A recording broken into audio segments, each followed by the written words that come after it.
আসসালামু আলাইকুম ওয়া রাহমাতুল্লাহি ওয়া বারাকাতুহু। আলহামদুলিল্লাহি রাব্বিল আলামিন, সালাতু ওয়াসসালামু আলা সাইয়্যিদিল মুরসালিন ওয়া আলা আলিহি ওয়া সাহবিহি আজমাইন।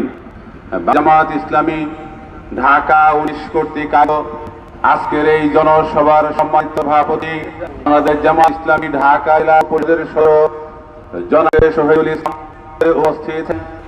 আজকের অনুষ্ঠানের সম্মানিত প্রধান অতিথি বাংলাদেশ জামাত ইসলামী ঢাকা জেলার সংগ্রামী আমির জনাব মাওলানা দেলোয়ার হোসাইন, উপস্থিত আছেন জেলা কর্ম পরিষদের সদস্যবৃন্দ, অত্র অঞ্চলের থানা আমিরবৃন্দ, বিভিন্ন পর্যায়ের আইন শৃঙ্খলায় নিয়োজিত সদস্যবৃন্দ, জাতির জাগ্রত বিবেক সাংবাদিক বন্ধুগণ, উপস্থিত এই বিশাল জনসমুদ্রের সম্মানিত উপস্থিতি, আল্লাহ রব্বুল আলামিনকে দরবারে শুকরিয়া আদায় করছি যে মহান রব্বুল আলামিন আমাদেরকে গত 24 জুলাই বিপ্লবের মাধ্যমে বাংলাদেশের একটি নতুন যাত্রা শুরু হয়েছে, যার ফলশ্রুতিতে আজকে আমরা স্বাধীনভাবে কথা বলার সুযোগ করে দিয়েছেন,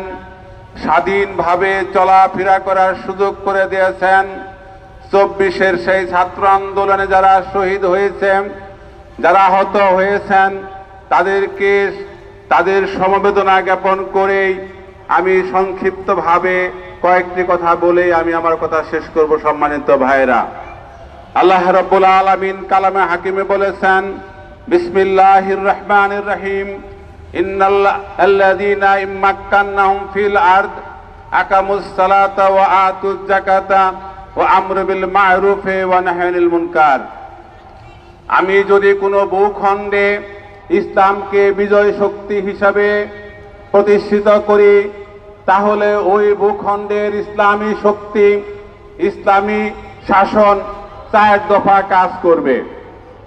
প্রথম দফা কাজ হচ্ছে আকিমুস সালাত, যারা ওই ভূখণ্ডে নামাজকে প্রতিষ্ঠিত করবে, নামাজকে কায়েম করবে, যে নামাজের মাধ্যমে এই সমাজ দুর্নীতি মুক্ত হবে, সন্ত্রাস মুক্ত হবে, চাঁদাবাজ মুক্ত হবে, নারীর অধিকার ফিরে পাবে, একটি মানবিক কল্যাণকামী একটি রাষ্ট্রে পরিণত হবে ইনশাআল্লাহ।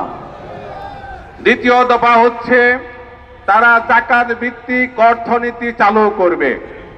ওই ভূখণ্ডে যাকাত ভিত্তিক অর্থনীতি চালু করার মাধ্যমে গরিব থাকবে না, না খেয়ে মানুষ থাকবে না।